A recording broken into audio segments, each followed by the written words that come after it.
इस दिन होगा भारत से कोरोना खत्म। आखिर वो तारीख आ गई है जब भारत को कोरोना से मुक्ति मिल जाएगी। जी हाँ, आपने बिल्कुल सही सुना। भारत से कोरोना के समाप्त होने की तारीख आ चुकी है और ये एक अपने आप में बहुत बड़ी खबर है। एक रिसर्च के अनुसार यह अनुमान लगा लिया गया है कि भारत कब कोरोना मुक्त हो जाएगा।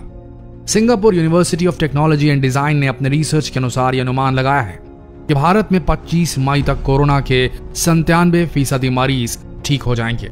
उनका यह अनुमान अब तक के 85 देशों के डेटा को मिलाकर बनाया गया है और उस डेटा में हर देश के मरीज की जानकारी है कि कब उस देश में पहला मरीज मिला, कितने लोग इस वायरस के संक्रमण से ठीक हुए और कितने लोग मारे गए। उनका ये सारा डेटा एक आर्टिफिशियल इंटेलिजेंस के आधार पर आधारित है, यानी कि एक ऐसा कंप्यूटर प्रोग्राम जिसके अंदर आर्टिफिशियल इंटेलिजेंस हो जो ये सारे डेटा को एक साथ समझकर, इंटरप्रेट करके, उसका एनालिसिस करके, उसका आकलन करके एक प्रेडिक्शन जारी करे। और जब आर्टिफिशियल इंटेलिजेंस में ये सारे डेटा को फीड करके उससे निष्कर्ष मांगा गया, कंक्लूजन माना गया, तो आर्टिफिशियल इंटेलिजेंस इस कंक्लूजन पे आया है कि 25 मई तक लगभग भारत से कोरोना समाप्त हो जाएगा। इस रिपोर्ट में आगे अनुमान लगाया गया है कि भारत में कोरोना 1 अगस्त तक पूरी तरीके से समाप्त हो जाएगा और वहीं पूरी दुनिया से कोरोना को भगाने में 27 नवंबर 2020 तक का वक्त लग सकता है। ये बेहद बड़ी खबर है दोस्तों। बात करें मई और जून की, तो इस रिपोर्ट के मुताबिक मई के महीने में 10 देशों में और जून के महीने में 11 देशों में कोरोना समाप्त होने का अनुमान लगाया गया है। लेकिन आपको बता दें कि रिपोर्ट सभी देशों के महामारी चक्र को ध्यान में रखकर बनाई गई है। आसान शब्दों में कहें तो इस रिपोर्ट को सभी देशों में कब मरीज मिले, कितने लोग संक्रमित हुए, कितने लोग ठीक हुए और कितने लोग मारे गए, इन सब के डेटा को स्टडी करके रिपोर्ट तैयार की गई है। इसलिए रिपोर्ट सिर्फ एक अनुमान है क्योंकि रिपोर्ट एक स्टडी पर बेस्ड है, या यूं कहें ये एक रिसर्च पर आधारित है। इसलिए इस रिपोर्ट के अनुसार ऐसा हो सकता है या नहीं, आने वाले समय ही बता पाएगा। लेकिन इस रिपोर्ट में एक विशेष बात यह भी है कि जिस देश ने सही तरीके से लॉकडाउन और सोशल डिस्टेंसिंग का पालन किया, उतना ही ज्यादा उस देश में रिकवरी रेट ज्यादा देखने को मिला। इसलिए लॉकडाउन और सोशल डिस्टेंसिंग कोरोना को समाप्त करने के लिए एक बहुत सही और अब तक का सबसे एफिशिएंट, सबसे सटीक तरीका पाया गया है।